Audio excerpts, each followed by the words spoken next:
నమస్తే friends, welcome to my classes. నేను మీ దండు వెంకటరాములు. ఈరోజు మన టాపిక్ వచ్చేసి డిగ్రీ ఫస్ట్ ఇయర్ ఫస్ట్ సెమిస్టర్కి సంబంధించినటువంటి తెలుగు యొక్క ఇంపార్టెంట్ క్వశ్చన్లను, మోడల్ పేపర్లను, పేపర్ ప్యాటర్న్ని, అన్ని లెసన్ల ఎక్స్ప్లెనేషన్ని, అందులో ఉండేటటువంటి ఇంపార్టెంట్ పద్యాలు ఏవి, సందర్భ సహిత వాక్యాలు ఏవి అనేటటువంటి కంప్లీట్ టాపిక్తో లాస్ట్ మినిట్ వీడియో అని గుర్తుపెట్టుకోండి. అంటే ఎగ్జామ్ పోయే ముందు ఒక 1 అవర్ ముందు చూసినా మీకు ఒక మైండ్ సెట్ వస్తుంది, కనీసం పాస్ అయ్యే అవకాశానికి.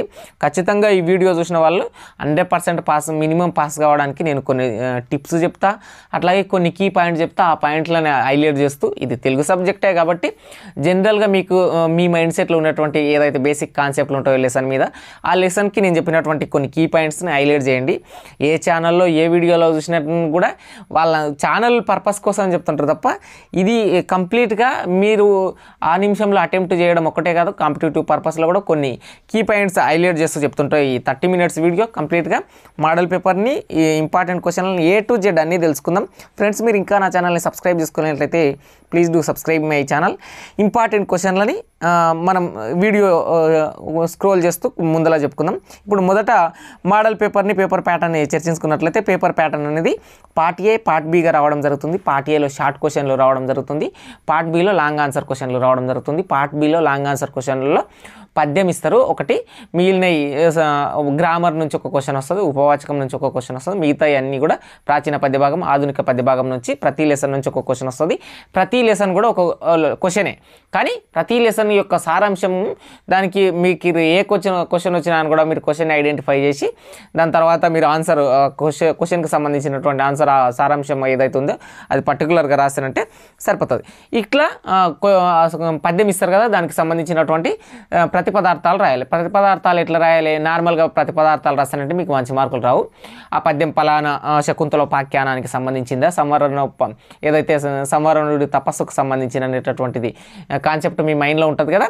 కవి పరిచయం అని వెడ్డింగ్ పెట్టి పలానా శకుంతలోపాఖ్యానం నుంచి తీసుకున్నటువంటి ఇది అని చెప్పి ఆ పోయేట్ ఏదైతే నన్నయ్య గారు ఉంటారో దాని గురించి కొంచెం ఎక్కువ రాయడానికి ప్రయత్నం చేయండి. ఇక అట్లాగే సంవరణుడి తపస్సు ఉంటుందంటే అద్దంకి గంగాధరుడు గారు రాసినటువంటి తపతి సంవరణోపాఖ్యానం అనేటువంటి టాపిక్ మీద కొంత విస్తృత పరిధిలో రాయండి. దాని తర్వాత ప్రతిపదార్థాలని డివైడ్ చేసుకోండి.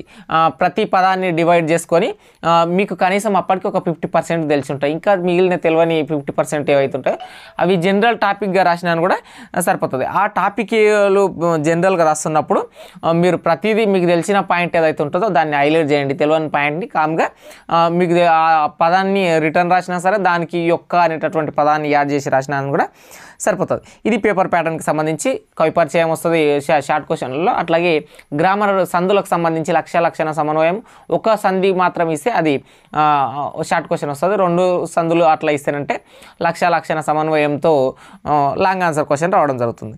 ఇక ప్రాచీన పద్య భాగం నుంచి ఆధునిక పద్య భాగం నుంచి కవి పరిచయాలు రావడం జరుగుతుంది. ఇక మోడల్ పేపర్ విషయానికి వస్తుందంటే మీకు ఇంపార్టెంట్ క్వశ్చన్లు విత్ ఎక్స్ప్లెనేషన్ వీడియోలో ముందు చెప్తా. మోడల్ పేపర్ని ఒకసారి చూసుకున్నట్లయితే 2023కి సంబంధించినటువంటిదే.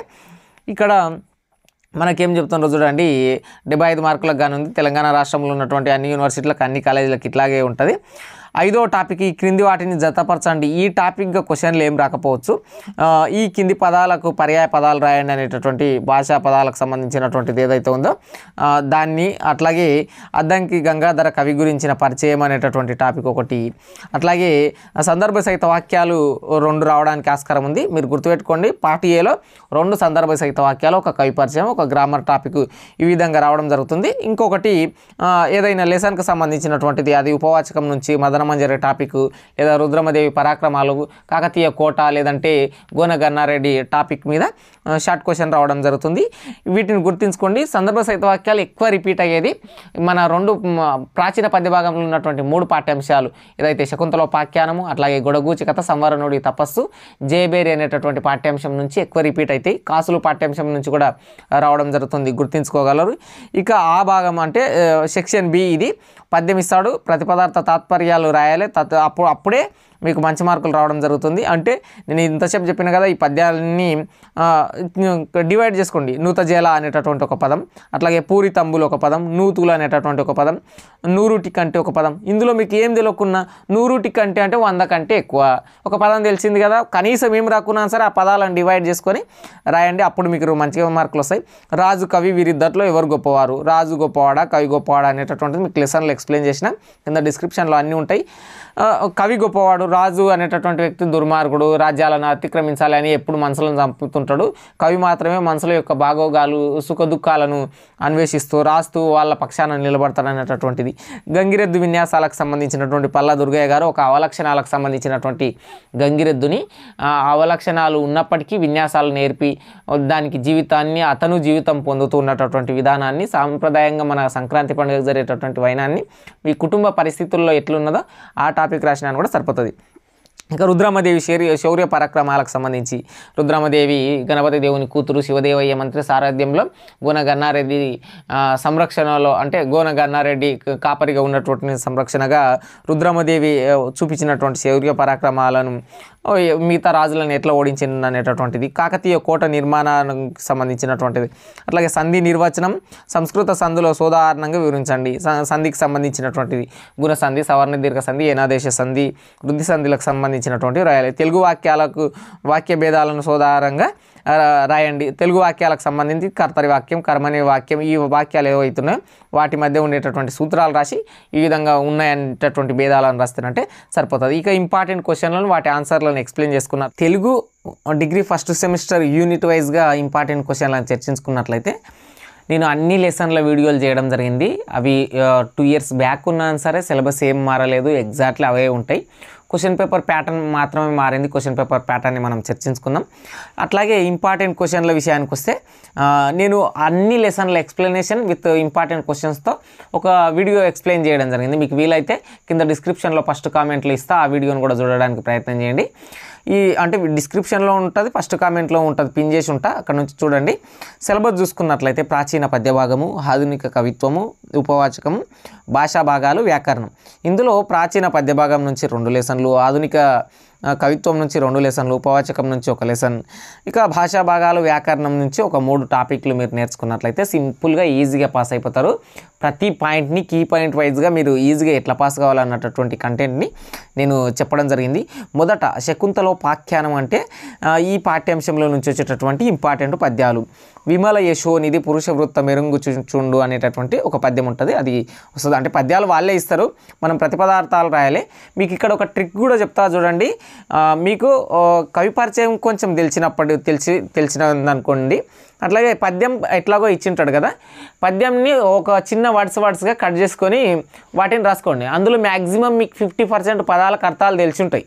ఇక మిగిలిన పదాలు ఉంటాయి కదా, వాటిని ఖాళీగా వదిలేయకుండా మీకు రిలేటివ్గా తెలిసిన ఆన్సరే, అంటే ఆ పదానికి సంబంధించిన రిలేటివ్ ఆన్సర్ మీద మైండ్లో ఏం తిరుగుతుందో అది రాసిన ఆన్సరే, అదే పదాన్ని రిటర్న్ రాసిన ఆన్సరే, అదే పదానికి యొక్క అనేటటువంటి పదాన్ని మెన్షన్ చేస్తూ రాసిన ఆన్సరే.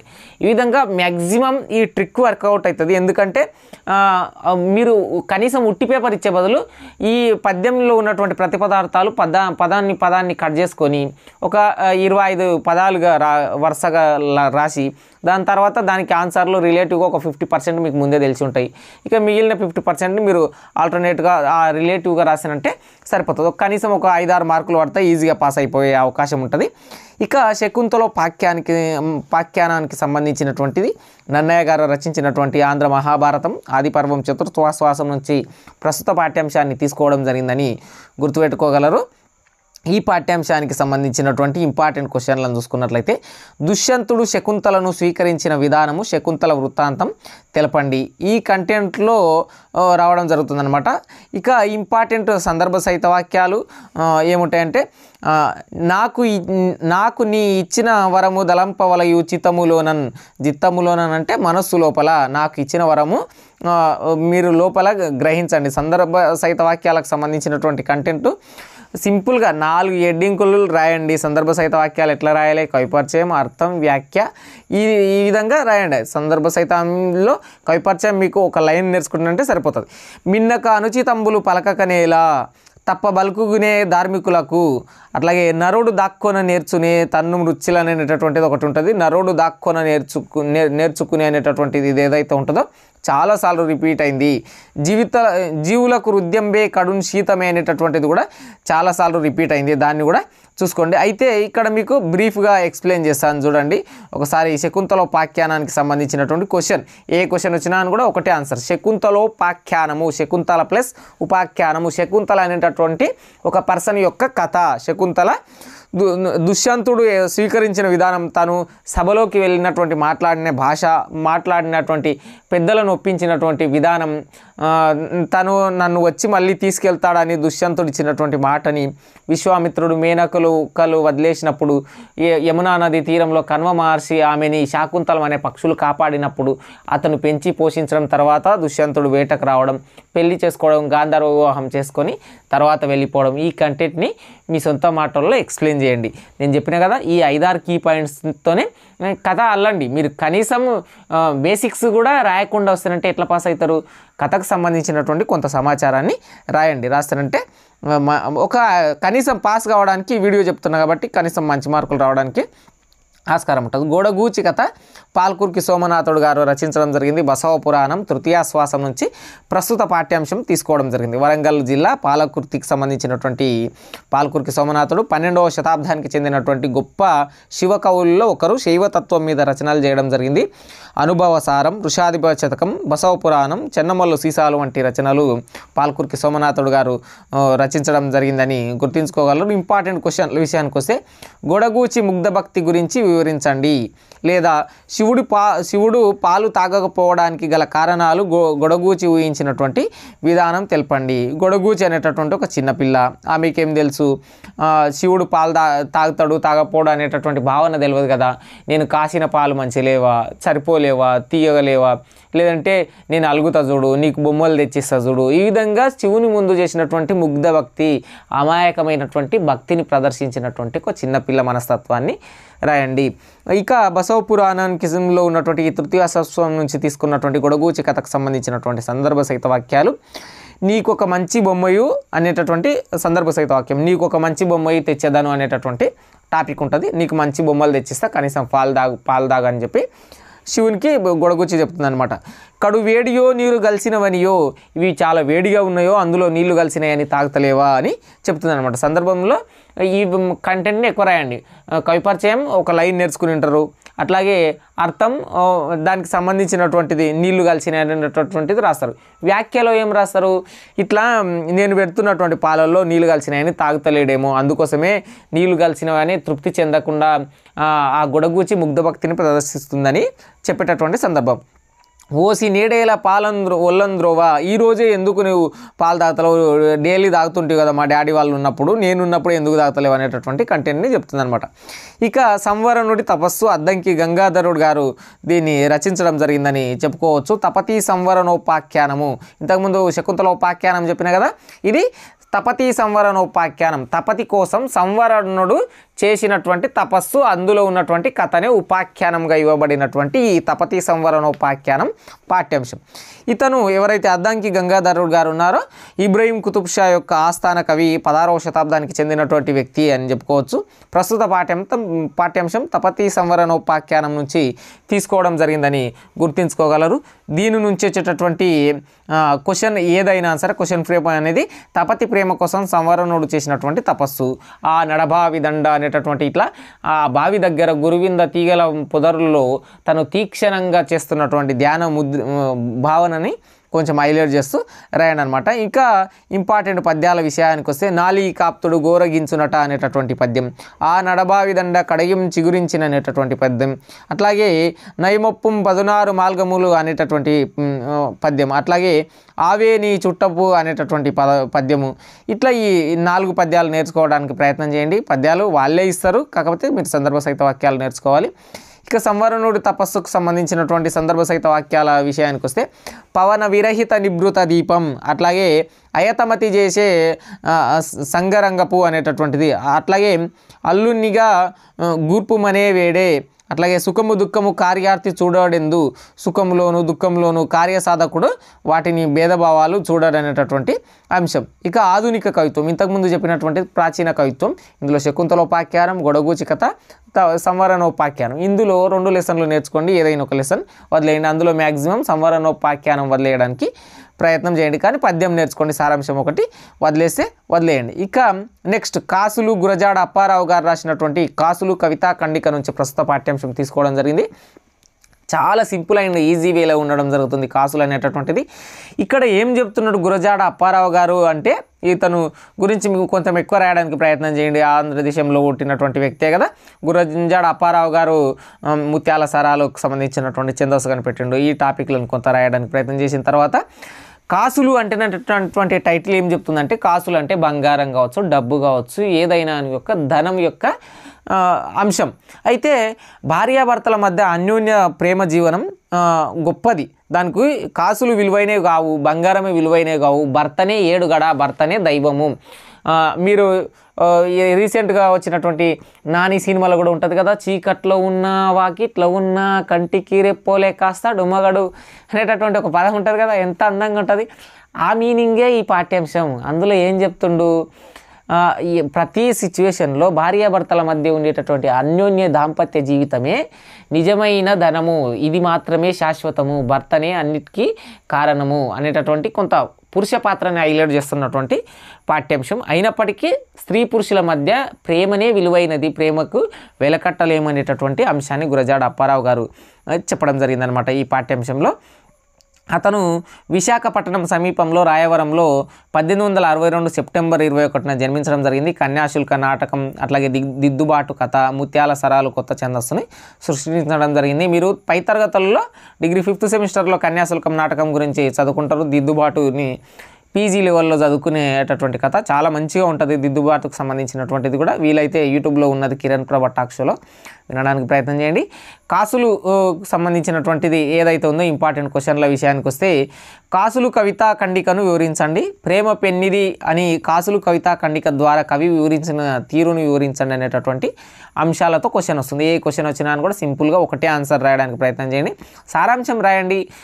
కరెక్షన్ చేస్తున్నప్పుడు ఆ సార్ వాళ్ళు అంత లోతుగా పరిశీలించరు. కొన్ని కీవర్డ్స్ను హైలైట్ చేయండి, వాటి కింద అండర్లైన్స్ చేయండి. చేసిన తర్వాత వాటి యొక్క సారాంశమే మీరు ఒక పేజీన్నర లేదా 2 పేజీల వరకు రాయడానికి ప్రయత్నం చేయండి. ఇక సందర్భ సహిత వాక్యాల విషయానికి వస్తే, ప్రేమ పెంచుక పెరుగునే, అట్లాగే చెపల చూపుల కన్ను చెదురుట చిత్రమా అనేటటువంటిది, అట్లాగే ధనములు 2 తెరుగులు అనేటటువంటిది, అట్లాగే మంకెన కెంపు కాంతల కందమా అనేటటువంటిది. ఈ విధంగా ఒక 4 సందర్భ సహిత వాక్యాలు ఉన్నాయి. సందర్భ సహిత వాక్యాలు కవిపరిచయం, అట్లాగే సందర్భ సహిత వాక్యాలకు హెడ్డింగ్స్ ఏమేమి ఉంటాయి, కవిపరిచయం, సందర్భం, అర్థం, వ్యాఖ్య, 4 హెడ్డింగులుగా రాయడానికి ప్రయత్నం చేయండి. అప్పుడే మీకు మంచి మార్కులు రావడం జరుగుతుంది. కొందరు 3 హెడ్డింగులతోనే రాస్తున్నారు, అట్లా రాయకండి. ఇక డిగ్రీ 1st సెమిస్టర్లోనే అత్యంత సింపుల్ పాఠ్యాంశం రాజు కవికి సంబంధించినటువంటి పాఠ్యాంశం. గురజాడ అప్పారావు గారు రాసినటువంటి కాసులు ఎట్లా సింపుల్గా మీ సొంత మాటల్లో రాశారో, ఇది గుర్రం జాషువా గారు రాసినటువంటి రాజు కవి పాఠ్యాంశం కూడా మీ సొంత మాటల్లో రాయడానికి ఆస్కారం ఉన్నటువంటి పాఠ్యాంశమే. గుర్రం జాషువా గారు దళిత వేదనకు ప్రతిఘటనకు చిత్రీకరించినటువంటి ఎన్నో రచనలు, దళితుల అభ్యుదయం కోసం రచించినటువంటి రచనలు ఎన్నో ఉండడం జరిగింది. ముంతాజ్ మహల్, అట్లాగే ఫిరదౌసి, ఇట్లాంటివి, గబ్బిలం, ఇట్లాంటివి చాలా రాయడం జరిగిందని గుర్తుంచుకోగలరు. రాజు కవి మధ్య డిఫరెన్స్ని ఈ పాఠ్యాంశంలో ఎక్స్ప్లెయిన్ చేయడం జరిగింది. రాజు గొప్పోడా కవి గొప్పోడా అనేటటువంటి భేదాలు మీ సొంత మాటల్లో ఏం రాసినా కూడా సరిపోతుంది. ఇక జాషువా గురించి కొన్ని లైన్లు మీరు రాయాల్సింది సందర్భ సహిత వాక్యాలు అట్లా. కాబట్టి దళిత వేదనకు ప్రతిఘటనకు ధిక్కార స్వరం, అనాథ, స్వప్నకథ, గబ్బిలము, ఫిరదౌసి, ముంతాజ్ మహల్ వంటి రచనలు చేశాడు. గుంటూరు జిల్లా వినుగొండలో జన్మించాడని రాయడానికి ప్రయత్నం చేయండి. ఇక్కడ మెయిన్గా నేను ఇంతకుముందు చెప్పినటువంటి పాయింట్లే కాకుండా ఒకటి అదనంగా ఏముంది, ఈ గుంటూరు జిల్లా వినుగొండలో జన్మించాడు అనేటటువంటి టాపిక్ని రాయండి. రాజు కంటే కవి గొప్పవాడని తెలియజేసినటువంటి పాఠ్యాంశం ఇదే క్వశ్చన్. రాజు కంటే కవి గొప్పవాడని తెలియజేసినటువంటి పాఠ్యాంశం ఇదే క్వశ్చన్ ఫ్రేమ్. అంటే రాజు గొప్పవాడా కవి గొప్పవాడా అనేటటువంటి క్వశ్చన్కి ఆన్సర్ ఈ ఫ్రేమ్ నుంచి వస్తుందన్నమాట. అంటే మీరేం రాయండి, కవి అనేటోడు మనుషుల యొక్క భావజాలాన్ని, మనుషులకు ఉండేటటువంటి మనుషులు ఎదుర్కొనే అన్యాయాలను, కష్టాన్ని, సుఖాన్ని, దుఃఖాన్ని చిత్రీకరించి కొత్త తరానికి, కొత్త సమాజానికి ఒక నాందిగా, మార్గంగా చూపిస్తుంటాడు. రాజు అనేటటువంటి వ్యక్తి కత్తులతో దూసుకుంటూ, రక్తాలను చిమ్మేస్తూ, రాజ్యాలను పెంచుకుంటూ, తన దురాక్రమణతో ప్రజాపాలన కంటే ఎక్కువ దుర్బుద్ధి ఉండి రాజ్యాలను ఆక్రమించాలి, నేనే మొత్తం ప్రపంచాన్ని ఏలాలనేటటువంటి దుర్బుద్ధి ఉంటుంది రాజులకు. కవికి అట్లాంటివి ఉండవనేటటువంటిది. ఇక సందర్భ సహిత వాక్యాల విషయానికి వస్తే, ఇతని ఇల్లు గండ వితతిమయము, అట్లాగే కవియును రాజధారాత్మ గౌరవ, అట్లాగే సుకవి జీవించు ప్రజల నాలుకల యందు, ఇది డ్యామ్ షూర్గా రావడానికి ఆస్కారం ఉన్నటువంటిది. సుకవి జీవించు ప్రజల నాలుకల యందు వినుమున అధికార కథా ప్రణాళికలు అనేటటువంటిది చాలాసార్లు రిపీట్ అయినటువంటి సందర్భ సహిత వాక్యాలని గుర్తుంచుకోగలరు. పాఠ్యాంశం డిగ్రీ ఫస్ట్ సెమిస్టర్లో ఉన్నటువంటి గంగిరెద్దు పాఠ్యాంశం. ఇది జనరల్గా రాసేటటువంటి టాపికే. కొన్ని కీ పాయింట్స్ ఉన్నాయి, వాటిని కన్ఫామ్గా రాయాల్సి ఉంటుంది. అయితే ఈ పాఠ్యాంశాన్ని గంగిరెద్దు డాక్టర్ పల్లా దుర్గయ్య గారు రచించడం జరిగింది. మొట్టమొదటి పీజీ విద్యార్థి అని గుర్తుపెట్టుకోండి పల్లా దుర్గయ్య గారు. ఇక పల్లా దుర్గయ్య గారు రచించినటువంటి పాఠ్యాంశం గంగిరెద్దు అనేటటువంటి పాఠ్యాంశమే. గంగిరెద్దు అనేటటువంటి ఒక రచన నుంచి 1956లో దీన్ని రాయడం జరిగింది. దాంట్లో నుంచి తీసుకోవడం జరిగింది. మొట్టమొదటి ఎంఏ తెలుగు స్నాతకోత్తర డిగ్రీని పొందిన మొదటి వ్యక్తి అని చెప్పుకోవచ్చు. ఎంఏ తెలుగు పీజీ తెలుగుని చేసినటువంటి మొట్టమొదటి వ్యక్తి 2 తెలుగు రాష్ట్రాల్లో పల్లా దుర్గయ్య గారు అని చెప్పుకోవచ్చు. వీరికి రాయపోలు సుబ్బారావు వంటి వారు లెక్చరర్గా ఉస్మానియా యూనివర్సిటీలో పనిచేసిండ్రు అన్నటువంటి టాపిక్ కాంపిటేటివ్ పర్పస్లో గుర్తుపెట్టుకోండి. వరంగల్ జిల్లా మడికొండ గ్రామంలో 1916లో జన్మించాడని చెప్పి ఇతని జీవితానికి సంబంధించినటువంటి అంశం. గంగిరెద్దు అనేటటువంటిది ఒక అవలక్షణాలతో పుట్టిన ఒక కోడెదూడను గంగిరెద్దుల వాడు ఎలా పెంచి, ప్రేమించి, విన్యాసాలు నేర్పించాడనేటటువంటిదే ఈ పాఠ్యాంశం. ఒక అవలక్షణాలు ఉంటాయి. అవలక్షణాలు 5 కాళ్ళు, తోకలు, ఈ విధంగా కొన్ని టాపిక్లు ఉంటాయి కదా. ఆ అవలక్షణాలు ఉన్నప్పటికీ కూడా, అంటే నార్మల్గా ఎద్దులకు అవలక్షణాలు ఉంటాయి అనే టాపిక్లో ఇది చెప్తున్నా. ఇక ఈ అవలక్షణాలను ఒక కోడెదూడను గంగిరెద్దుల వాడు పెంచుకొని దానికి విన్యాసాలు నేర్పించి ప్రతి గ్రామానికి వెళ్ళి విన్యాస ప్రదర్శన ఇస్తూ, అమ్మ బసవన్నాడు వచ్చాడు జొన్నలు ఉంటే పెట్టండి, అమ్మ బసవన్నాడు వచ్చాడు గంజి ఉంటే పోయండి, అమ్మ డూడు బసవన్నాడు వచ్చాడు అని చెప్పి హనుమాన్ల గుడి దగ్గర గ్రామ చౌరస్తాలో ఆడుకునేటటువంటి ఒక వైనాన్ని మీ కంటెంట్లో, అంటే మీ జీవితంలో మీ చుట్టూ జరిగేటటువంటి అంశం ఎలా ఉందో గంగిరెద్దుకు సంబంధించినటువంటి ఆ టాపిక్ని అవలక్షణాలతో కోడెదూడే అనేటటువంటి ఒక టాపిక్ని హైలైట్ చేస్తూ రాయండి. ఇక ఐఎంపి సందర్భ సహిత వాక్యాల విషయానికి వస్తే, వాని దరిచేరి నెద్దు వవ్వాయనంగా, అట్లాగే పదుగురది చూసి చప్పట్లు సరగా, అట్లాగే ప్రజల హర్షధ్వనులు మిన్ను పగులదాన్ని. ఇవన్నీ జనరల్ టాపిక్లు. పల్లా దుర్గయ్య గారు మొదటి స్నాతకోత్తర విద్య వరంగల్ జిల్లా మడికొండ గ్రామం అనేటటువంటి గ్రామంలో 1916 సంవత్సరంలో పుట్టడం జరిగిందని చెప్పినటువంటి ఒక కంటెంట్ని మీరు ఏదైతే కవిపరిచయంలో రాయండి. సందర్భంలో వాని దరిచేరి ఎద్దు వవ్వాయనంగా, వాళ్ళ దగ్గరికి వెళ్ళినప్పుడు ఎద్దు చూడగానే వాళ్ళందరూ వవ్వా వవ్వా అని అంటున్నారు. పదుగురు అది చూసి చప్పట్లు చర్చగా, దాన్ని చాలా ఎక్కువ మంది, పదుగురు అంటే ఎక్కువ మంది చూసి దాన్ని ఆ ఎద్దుని చూసి చప్పట్లు కొడుతున్నారు అనేటటువంటి బేసిక్ టాపిక్లే ఉంటాయి. వీటిని గుర్తుపెట్టుకోవడానికి ప్రయత్నం చేయండి. ఇక జేబేరికి సంబంధించినటువంటిది మీకు ఠాగూర్ సినిమాలో ఒక పాట ఉంటుంది, నేను సైతం ప్రపంచానికి అనేటటువంటి ఒకటి ఉంటుంది కదా. ఆ పాటని ఎక్కువ రాయడానికి ప్రయత్నం చేయండి. ఆ పాటని ప్రస్తుత పాఠ్యాంశం. నేను సైతం విశ్వవృష్టికి అశ్రు ఒక్కటి దారవోశాను, నేను సైతం తెల్లరేకై పల్లవిస్తాను అనేటటువంటి భావన ఏదైతే ఉంటుందో, నేను సైతం ప్రపంచానికి సమిధనొక్కటి ఆహుతిచ్చాను, నేను సైతం వెర్రి వానై రిచ్చి మోశాను. ఈ విధంగా ఈ పదాలని హైలైట్ చేస్తూ వాటి కింద అండర్లైన్ చేస్తూ రాయండి. ఇక తెల్లరేకై పల్లవిస్తాను, సమిధనొక్కటి ఆహుతిచ్చాను, ఈ విధంగా ఉన్నటువంటి భావాల యొక్క పదాల యొక్క వివరాన్ని మీకు డెప్త్గా రాకున్నా సరే ఆ పదాలను యాజ్ ఇట్ ఈజ్గా అట్లాగే రాయండి. రాసినంటే సరిపోతుంది. ఇక ఇందులో క్వశ్చన్లు ఎట్లా వస్తాయంటే, జేబేరిలో ఇంపార్టెంట్ క్వశ్చన్ల విషయానికి వస్తే ఇక్కడ శ్రీశ్రీ గారి గురించి కూడా కొంచెం చెప్పుకుందాం. మహాప్రస్థానం నుంచి ప్రస్తుత పాఠ్యాంశం తీసుకోవడం జరిగింది. శ్రీరంగం శ్రీనివాసరావు గారు దీన్ని రచించడం జరిగింది. 1910లో విశాఖపట్నంలో వారు జన్మించడం జరిగింది. పరిణయ రహస్యం నవల ప్రభవ పద్య కావ్యం, ఇది తన యంగ్ ఏజ్లో ఉన్నప్పుడే రాయడం జరిగింది. అట్లాగే మహాప్రస్థానం, సిరిసిరి మూవ అనేటటువంటిది ఒక డెమోక్రసీ మీద రాసినటువంటి శతకాలకు సంబంధించినటువంటి పద్యాలు, అట్లాగే రిమ్మరిక్కులు ఈ మొదలైన రచనలు చేయడం జరిగిందని శ్రీశ్రీ గారి గురించినటువంటి టాపిక్ను గుర్తుపెట్టుకోండి. శ్రీశ్రీకి సంబంధించినటువంటి టాపిక్లు ఈ మహాప్రస్థానాన్ని కొంచెం హైలైట్ చేయండి. జయబేరిలో శ్రీశ్రీ మోగించినటువంటి విప్లవాన్ని తెలపండి అనేటటువంటి అంశంలో క్వశ్చన్ వస్తుంది. జయబేరి శ్రీశ్రీ మోగించినటువంటి విధానం అని క్వశ్చన్ ఏ విధంగా వచ్చినా ఒకటే ఆన్సర్.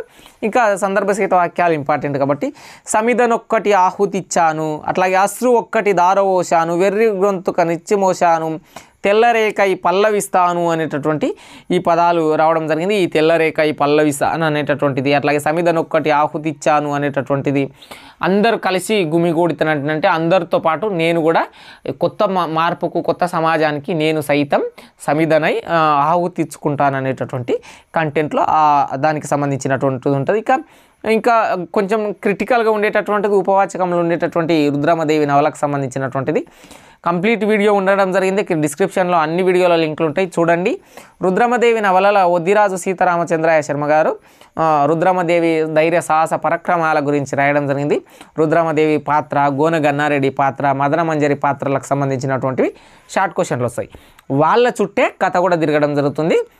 ఈ కథలకు సంబంధించినటువంటి క్వశ్చన్లు ఎట్లా వస్తాయంటే, కాకతీయులు పరిపాలించినటువంటి విధానాన్ని తెలపండి, లేదంటే కాకతీయుల కోటకు సంబంధించినటువంటిది, లేదా మదన మంజరి యొక్క పాత్ర చిత్రణను తెలపండి, రుద్రమదేవి గారు చూపించినటువంటి ధైర్య సాహస పరక్రమాలను తెలపండి అని ఉంటుందన్నమాట. అయితే రుద్రమదేవి గారు ఎవరంటే గణపతి దేవుని యొక్క కూతురు. అట్లాగే శివదేవయ్య మంత్రి సారథ్యంలో గౌన గన్నారెడ్డి సంరక్షణలో దేదీప్యమానంగా కాకతీయ సామ్రాజ్యాన్ని పరిపాలించినటువంటి ఒక స్త్రీ.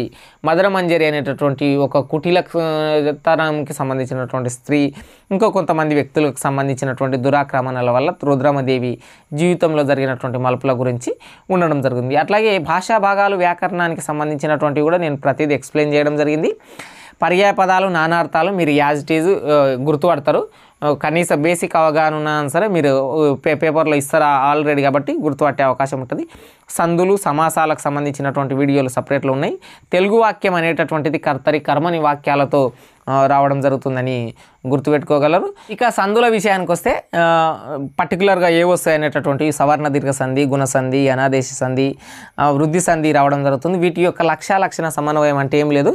లక్ష్యం అంటేనంటే సూత్రం, అట్లాగే లక్షణ సమన్వయం అంటే సూత్రం వర్క్ అయిందా. ఇప్పుడు దేవాలయం ఉంది, దేవా ప్లస్ ఆలయం, దీర్ఘం వచ్చింది, ఓకే, ఇది సవర్ణ దీర్ఘ సంధి అనేటటువంటి లక్షణం ఏ విధంగా ఉంటుందో అది ఒక సమన్వయం అనేటటువంటి టాపిక్ని దీన్ని మీరు హైలైట్ చేస్తూ రాసినంటే సరిపోతుంది. Signing out. నేను మీ దండు వెంకటరాములు. పీడిఎఫ్ అనేది టెలిగ్రామ్లో ఉంటుంది, చూడడానికి ప్రయత్నం చేయండి. ఏదైనా డౌట్ వస్తే ఇన్స్టాగ్రామ్లో మెసేజ్ చేయడానికి ప్రయత్నం చేయండి.